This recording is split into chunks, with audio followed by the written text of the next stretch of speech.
Yung ganitong luto sa chicken, sarap. Hindi nakakaumay. Perfect pambaon. Lightly coated tender chicken pieces paired with a zesty lemon sauce that strikes the perfect balance between tangy and sweet. Pero vegetables muna inan ako. Kaya naman, Tara, let's eat. Charot, let's cook syempre. Beb, kakain na. Chicken breast. Masaka. Yes.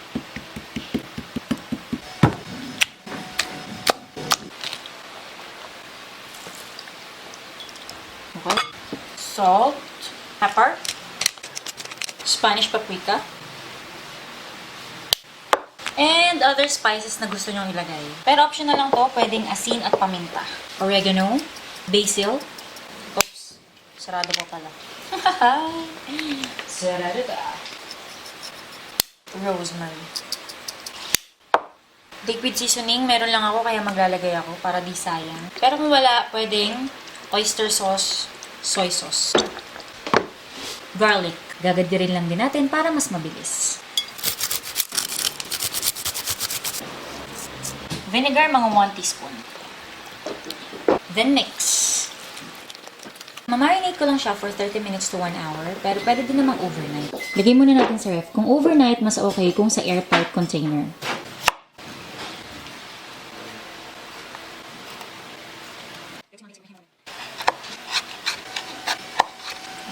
Lemon juice.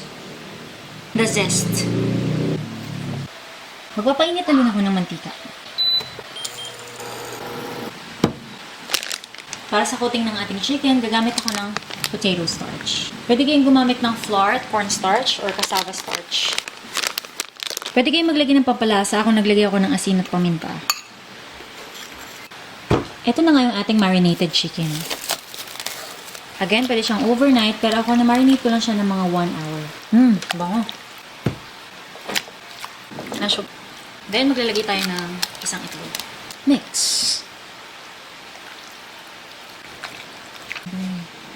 Then, coat it with our potato starch or flour mixture.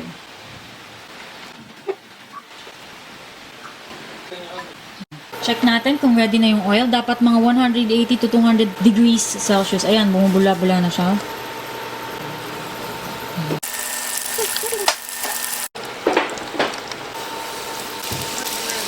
Sarap pa. Sarap niya.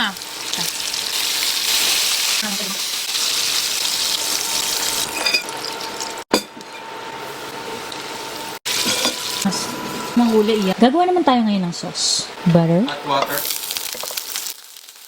Garlic, lemon juice. Maglalagay din ako ng white sugar. Maglalagay din ako ng honey. Kung wala kayong honey, pwedeng white sugar na lang lahat. Konting turmeric for the color.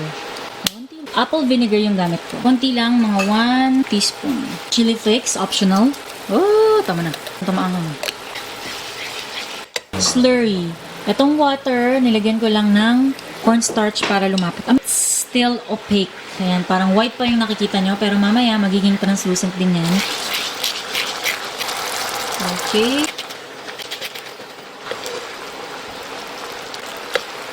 So, ayan na yung ating lemon sauce. Kung mapapansin nyo, translucent na yung ating sauce. Chicken, boom. Go.